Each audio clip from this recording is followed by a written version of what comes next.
Certainly the inn was very old, and there was a curious Latin inscription over the door which I found rather puzzling. Ad portam, noli portam. Do not linger at the door. Very well.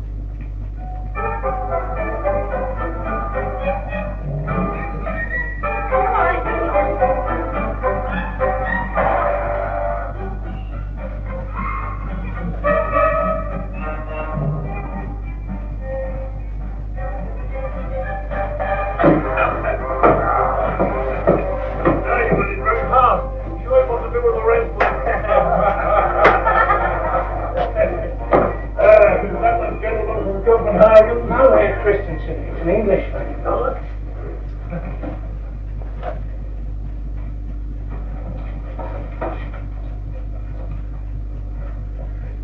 Good afternoon, sir. Welcome to the Golden Lion. I'm glad to know it's a welcome, not a warning. The inscription above your door. Oh, that. Great, isn't it? Been there donkeys years. As far as I'm concerned, it means if you want good food and a comfortable bed at a reasonable price, hurry inside. Right, gentlemen?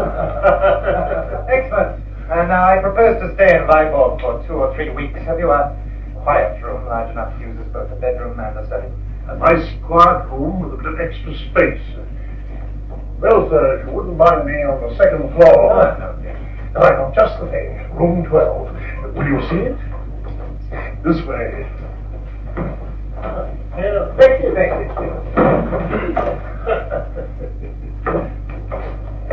You're English, if I'm not mistaken, sir. Yes. And yet you have the middle name of Undersen. Oh, sorry. Yes.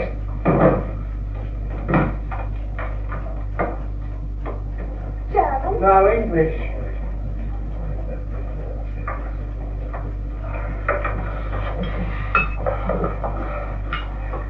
I've never met an Englishman.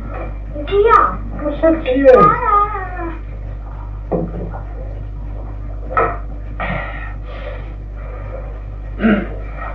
The English are very lordly, aren't they?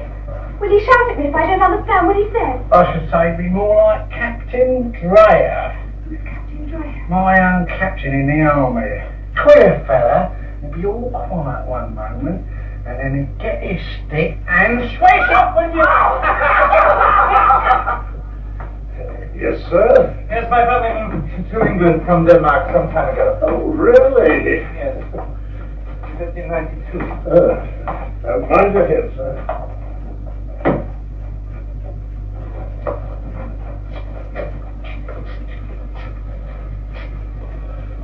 How old is this place?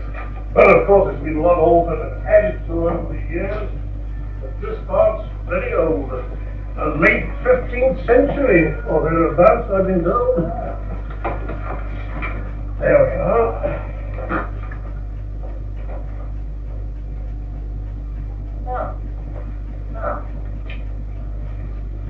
Surprising to find a room of this size up there. Well, it wasn't always as big as this, sir. The landlord before me extended this room, and the one that's now next door to it, by doing away with the third room that used to be in the middle, so to speak. I see. Oh, it's a nice, quiet little street.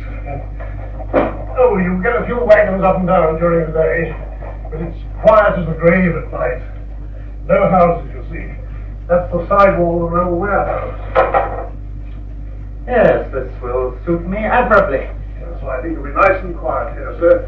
There's only one other gentleman up here at the moment.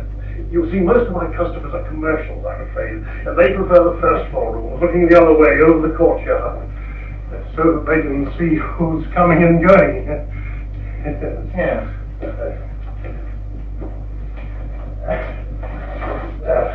That will bring the house with your luggage.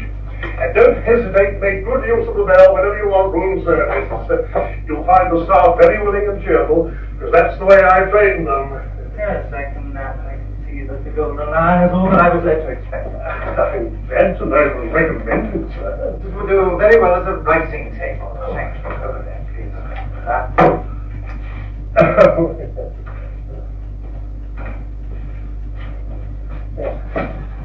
I was saying, it's nice to know the hotel was recommend it. Huh? Oh, yes. I have Scavenius. Scavenius. Would that be the Herr Scavenius, sir? The keeper of the city archives? Yes, he's a friend of my old tutor at Oxford University. We have been corresponding. Sir? About a thesis I'm writing. On the Danish church. Oh, yes. Hurry up, fellas, the luggage. Can't make it both to get on the back. Yes, sir, Christian.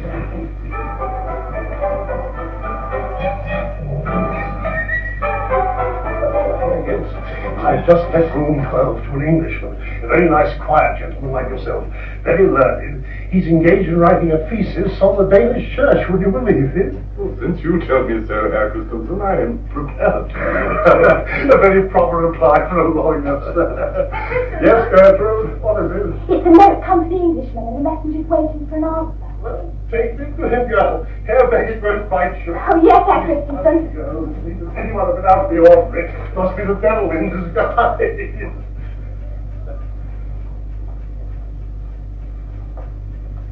Oh.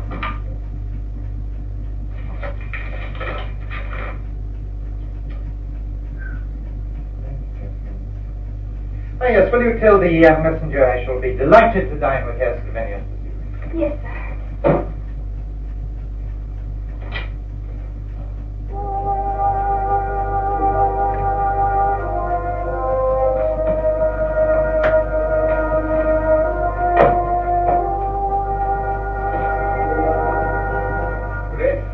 Viborg was in 1726. It destroyed practically all the medieval city. A tragedy. At least you have a handsome new cathedral, sir. Cathedrals should be old and beautiful, not new and handsome. If you started on the punches, Scavenius, I take it you finished with the coffee. Yes, thank you, Fru Mahler. You still have a few interesting old buildings left. The Golden Lion, for instance. That escaped the great fire. More's the pity. Fru Mahler scolded me severely for sending you to the Golden Lion. I assure you, it's an excellent inn, Fru Mahler. I have a very comfortable room. I have nothing against the Golden Lion as such, Herr Beckett. But to my mind, it's a pity that when they turned the place into an hotel, they didn't make a proper job of it and pull down all of what was there before. Our housekeeper doesn't appear to share your love of ancient buildings. She's a typical old Jutlander. A mixture of Protestant piety and primitive superstition. Cleanliness is next to godliness. Old houses are full of cobwebs and spiders. So, they must be haunted by the devil into the bargain. I must remember that for my chapter on the spirit of Protestant Denmark. Thank you. Well, it's changed very little in the 350 years of its history.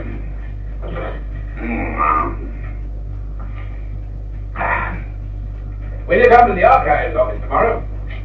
I may show you some letters that passed between Bishop Jorgen Vries, the last Catholic Bishop of Viborg, and a certain Rasmus Andersen. Rasmus Andersen? Yes. He was the leader of the local Protestant sect, and a stern, fearless man of God. Rather like your own, 100 years later, Oliver Cromwell. Yes, now the bishop was a very wealthy man. He owned a great deal of property in Viborg. One of his houses was let to a man called Branken. This Branken, according to Andersen, was a disgrace to the city. He practiced secret and wicked rites and made a pact with the devil. You'll find the correspondence very entertaining. Now, Andersen brought down the wrath of God on the Church of Rome for harboring a devil worshipper. And the bishop thundered back with sound and fury. Now, this curious old dog is said to be a self-portrait of Nicholas Branken. So the only evidence we have is the initials and the sentiments expressed in the title. Omnis spiritus laudet. The Avalon. The whole spirit. Every spirit praises the devil, who worships the devil. Yes. The eyes are quite remarkable. The What a blasphemous atrocity it is. Your friend Rasmus Anderson would have approved your moral indignation. Who won that battle of words? Well, neither is it happened. Because in the middle of all the fuss, Nicholas Franklin died, struck down by the Almighty, according to the bishop's enemies. But if that were so, the devil got his revenge, because Rasmus Anderson and his family had no luck in Viborg after that. Rasmus suddenly died in the prime of life. His son Jacob went mad and killed himself, and his grandson, another Rasmus, fled the country. Though whether that was to escape the family curse or the troubled times is uncertain. Where did he go? Oh, to where all honest Protestants were made welcome in those days, my friend. The England of your good Queen Bess.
What the devil have they done with my truck?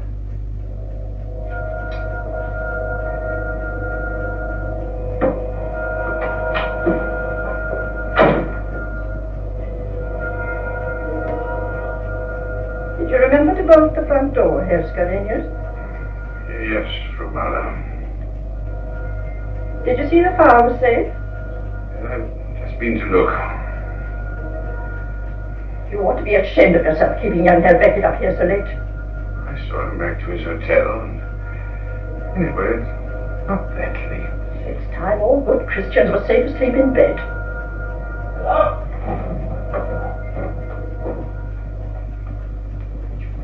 Hello there?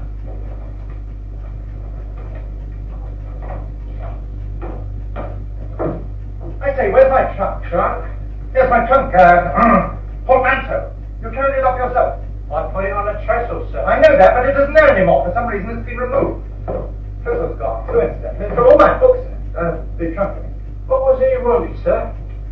Well, if you must, sir, I want the book I'm in the middle of reading.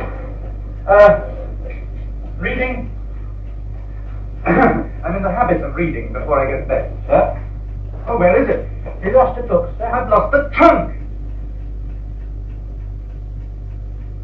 It isn't there anymore. Perhaps you didn't look in the right place, sir. I suppose I didn't look in the right place for the bell rope either. Bell rope? The bell rope is also missing. Perhaps you can explain that. Bell rope? Oh, never mind. Let's leave it till the morning. I suppose you are in the right room, sir. Of course I'm in the right room. Room 12.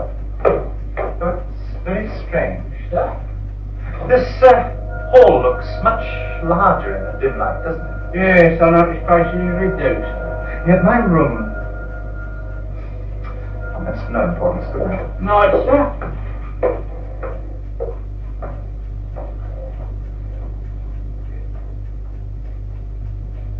Oh, don't go crazy.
Say, could you tell me what's happened to my... Is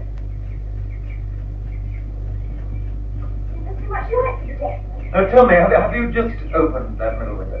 No, sir, it's open already. Well, have you just closed that end window? No. Are you sure?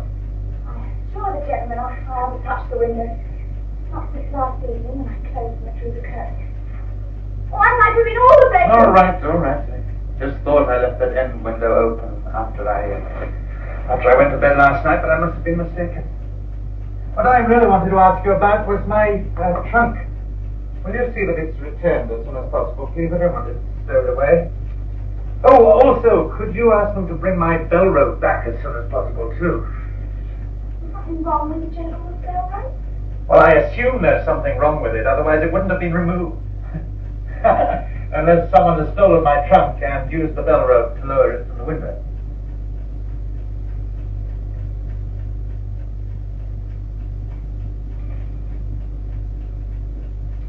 Very well, that's all.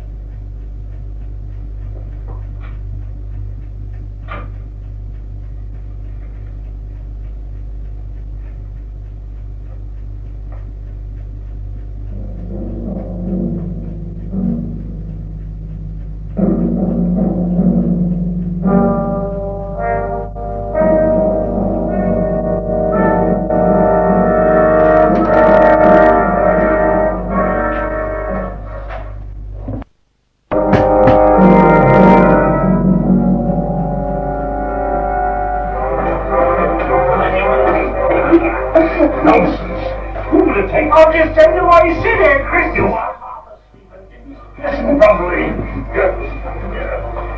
The Englishman and Woolfell. Did you notice this is front there? Yes, sir, Christensen. There you are, you see. Did I tell you? But the gentleman said it wasn't. What was that? Beckett said someone had taken away his trunk and his bell rope. That's right, that's what I you out. He must have known the trunk out of the window with the bell rope. That's exactly what he said. We were there as large as life all the time. What's going on there? Where he was, it was very odd. Yeah, Klaus, have you brought down number 3's luggage? I'm just on my way. Look sharp.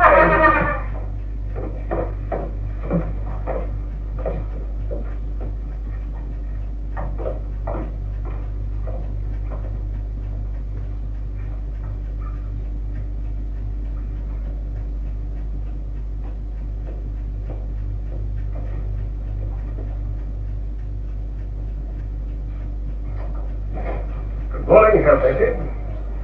Morning. I see you know this from 13. Is it meant to bring bad luck? Exactly.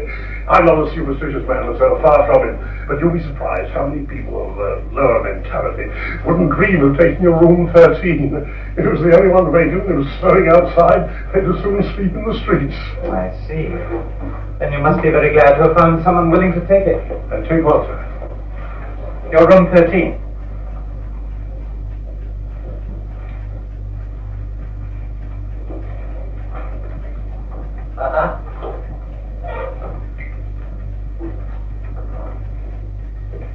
I haven't got a room 13, sir.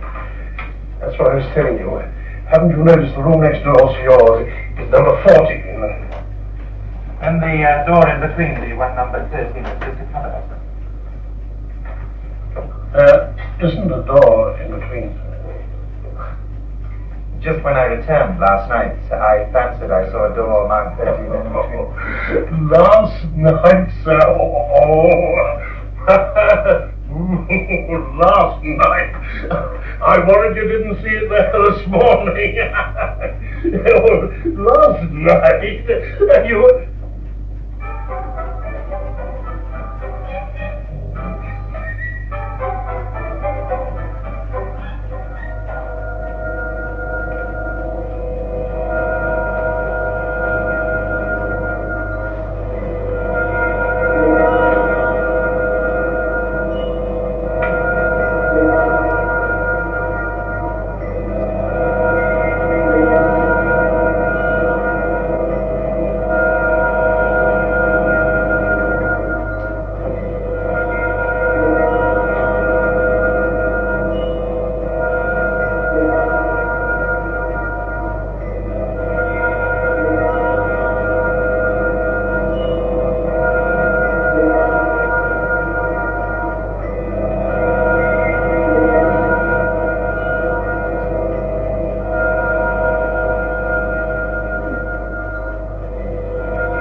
Mistook the number of my room.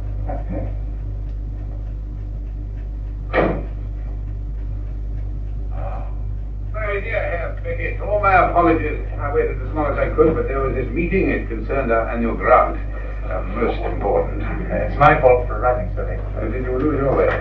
No, to be quite honest, I went for a long walk to clear my head. Oh, the sane, sensible Englishman with his passion for fresh air and exercise. Mens sana in corpore sano. Yes, I'm pretty well convinced I'm still sound in mind and body. Well, I hope my staff have been helpful. Yes, very helpful, thank you.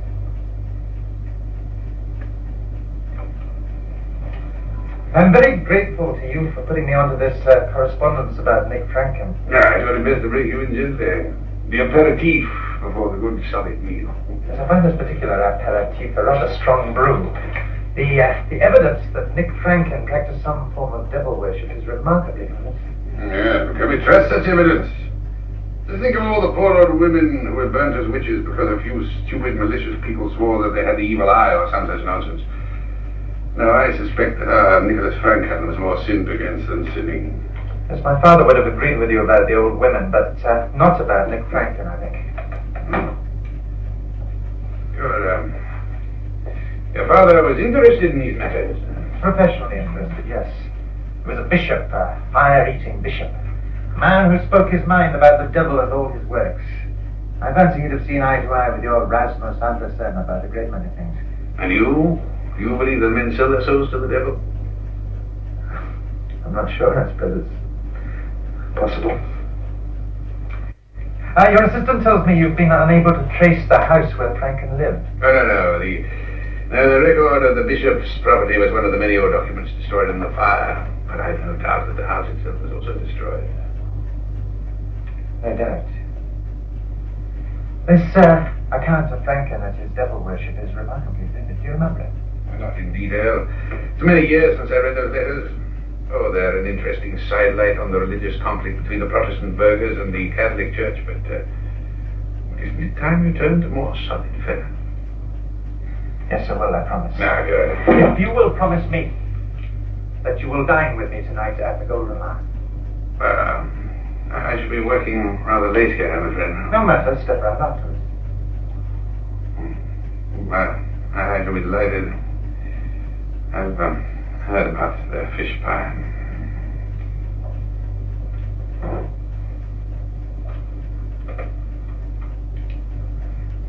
The later, the better.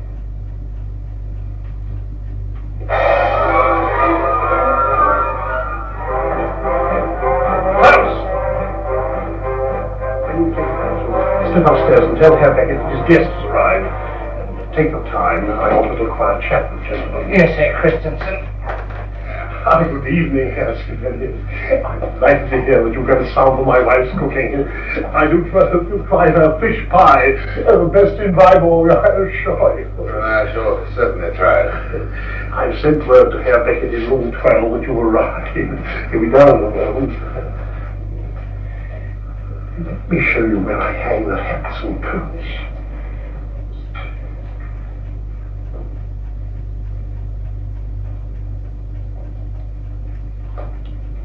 Very nice. We sometimes have difficulty in understanding your friend. His accent, you mean? Oh, no. His Danish is excellent, but some of the things he says don't seem to make sense in any language. That's the honest truth.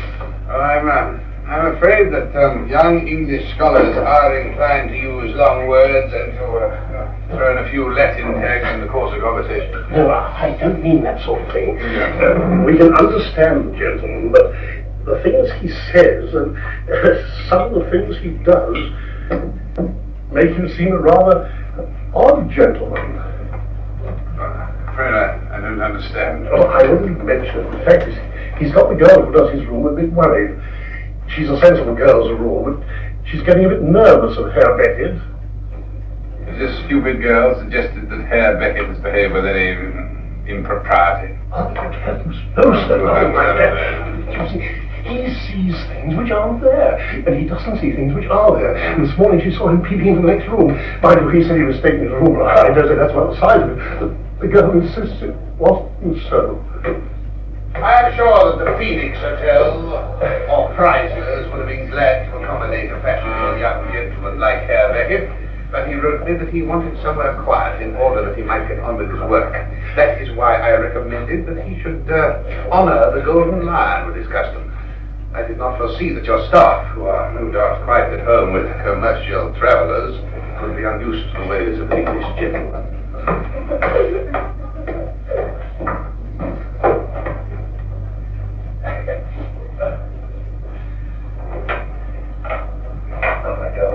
I've had a word with the gentleman who was coming to dine at Herr Beckett, and I don't want to hear any more nonsense about the Englishman being out of his head.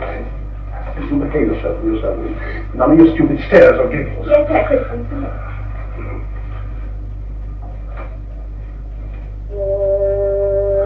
Anyway, I'm glad that you have such a splendid room. You will see that the room next door is number 14. Yes? I am number 12. So, there is no room 13. Well, obviously not. But it does not surprise me as far as Denmark is riddled with superstition. Yet last night when I returned, I could have sworn I saw a door number 13 in between the other two. Curious how the eyes always see what they expect to see.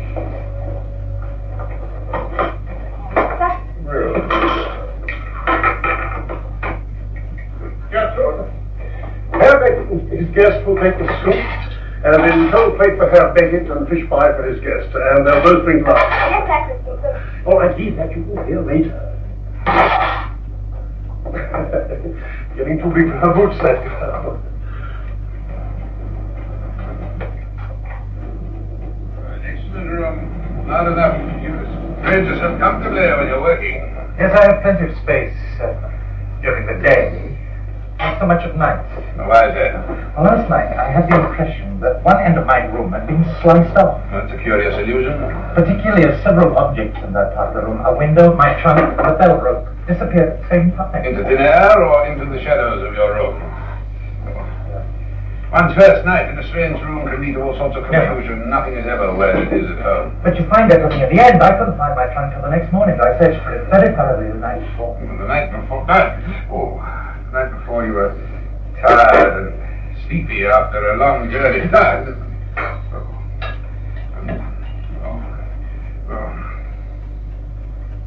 And all that food and drink I pressed on you.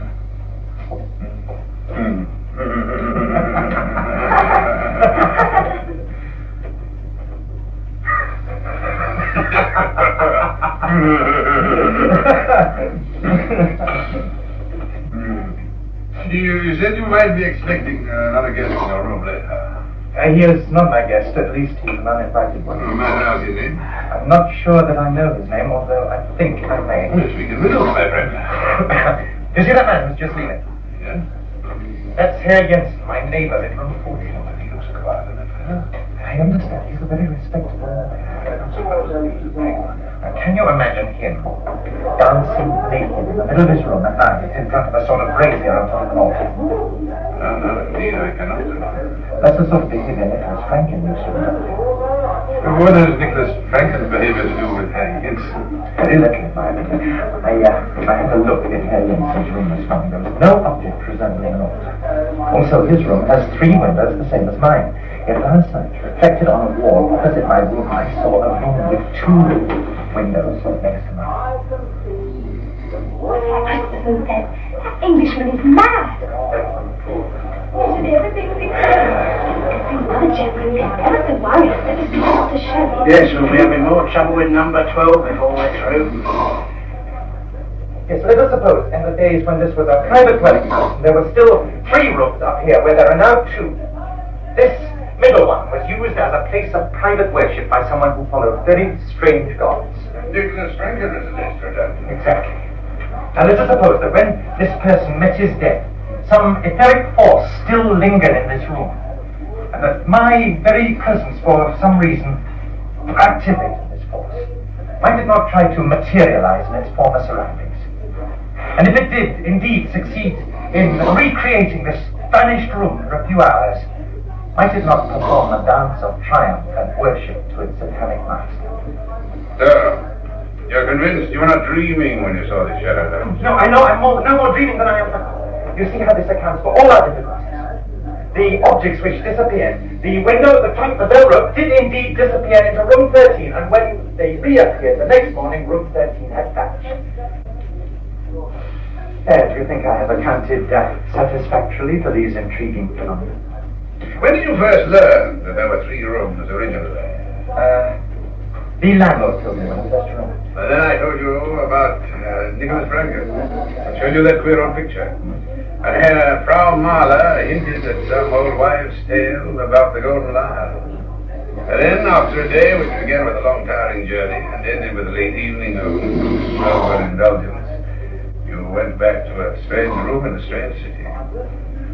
I think what a strange jumble of events your mind must have gathered by that time. I imagine I dreamed half of it and imagined the rest. I'm sure of it. And I blame myself for being too eager a host. And for filling your head with all that Franken nonsense on your first night in Weimar. Now, it's I who should apologize to you for assuming that you would share my interest in this phenomena. I'm very sorry you must have had an extremely wearisome evening.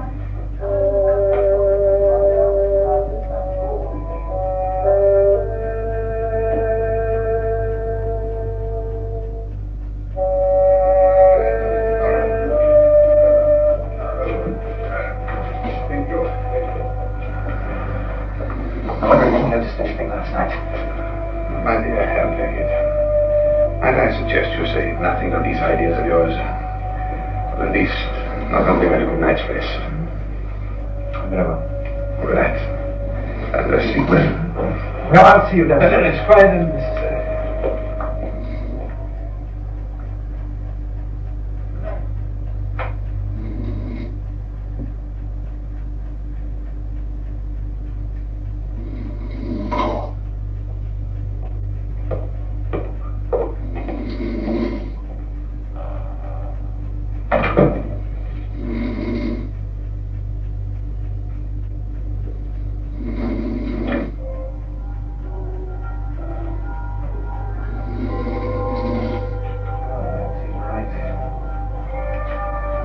Perhaps it was all an hallucination.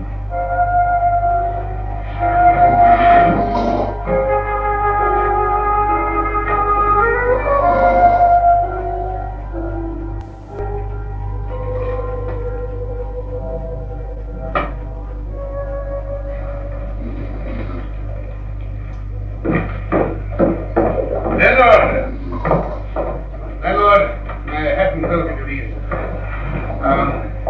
I feel perhaps I owe you an apology. I must confess that on closer acquaintance I do find Rebecca rather impressionable. See, sir, does that mean... Quiet! Be careful not to schnapps in my office before you ask for any answer.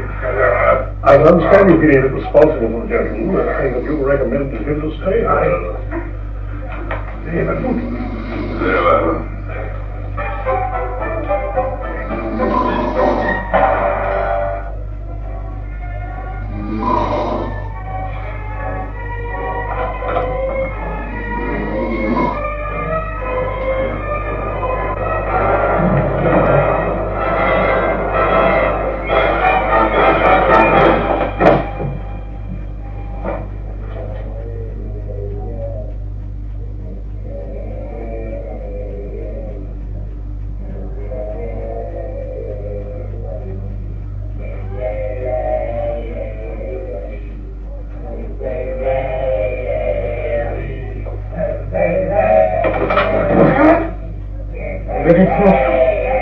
Who is it? Can you hear it too, or am I going out of my mind? Yes, I can hear it. Is there room here? There is no door 13. Stay there. I'll fetch the landlord. Maybe that will convince him.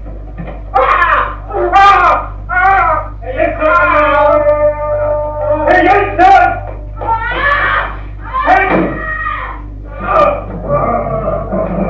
Hey, Jensen!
Do not linger at the door. It meant the door of room 13, of course.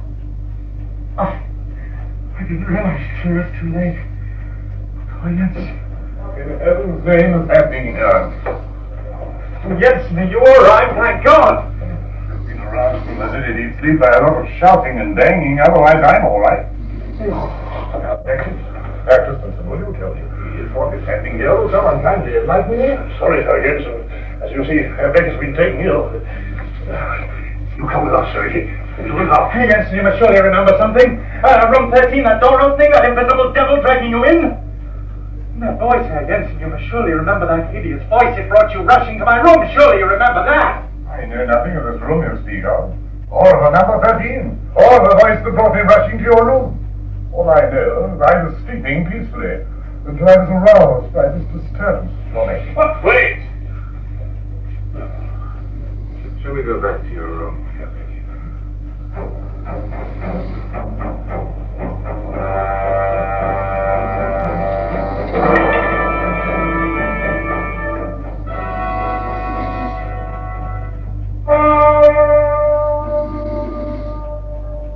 When the doctor arrived, we had a desperate time persuading him to take his sleeping draught. We got it down in the end. Must have been very strong. The doctor said it would be safe to leave him until morning. The landlord insisted on binding his hands. We locked the door and shuttered the windows in case he tried to jump out. Tomorrow we shall have to send them to the hospital. But I'll notify the British consul. The sooner the poor fellow sent back to England, the better. It didn't seem to me the sort to go off his head. You'd only seen and heard him from a mile out. I'm Fireball, born and bred, Herr Scavenius. It's more than can be said for you, or the landlord of the Golden Lion. When I was a girl, I heard many a queer tale about the Golden Lion. But it wasn't an hotel in those days, just a dark old house. Nobody stayed in for long. Always changing hands it was. They said it was haunted. Suppose Herr Beckett isn't mad. Have you thought of that? He isn't mad. And Herr Jensen must have been lying, and that's... What is it, Herr Scavenius? I was just thinking. Just for a moment. Herr Jensen's expression. You say she go back. There's no sense in that. What's done is done. In my way of thinking, it's time the Almighty took a hand in it. There'd be no harm in reminding him.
Thirsty, need a drink. Untie my hands, Herr Jensen.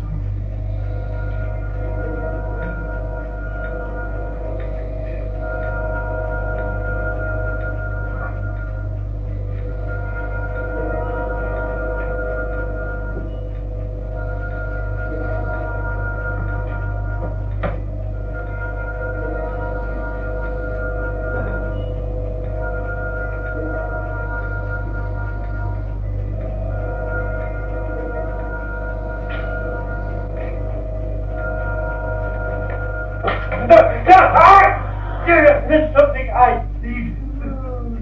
Need nothing.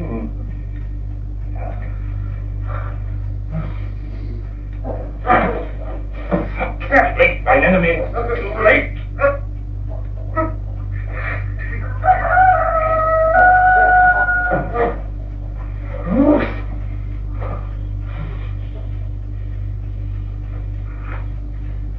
In nomine Patris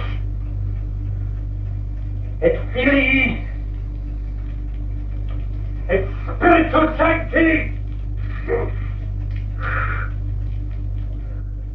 Omnis Spiritus laudet Dominum.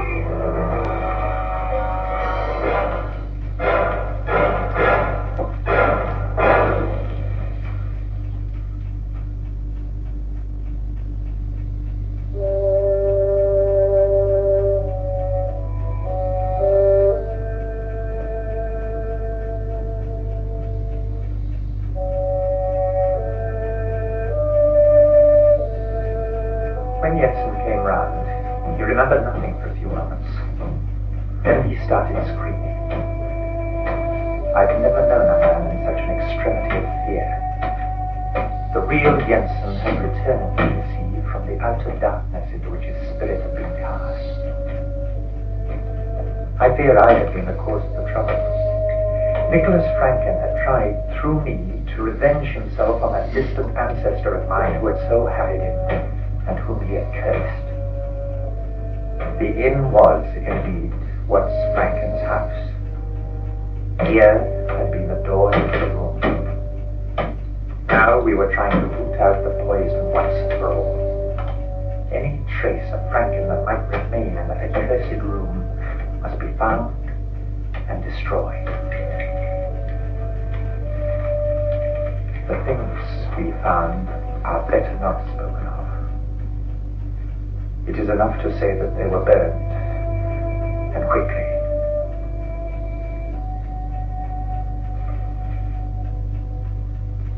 The good landlord still insists that it was all a fuss over nothing and that Jensen and I were mad. But one can hardly blame him. After all, to think otherwise might be bad for trade.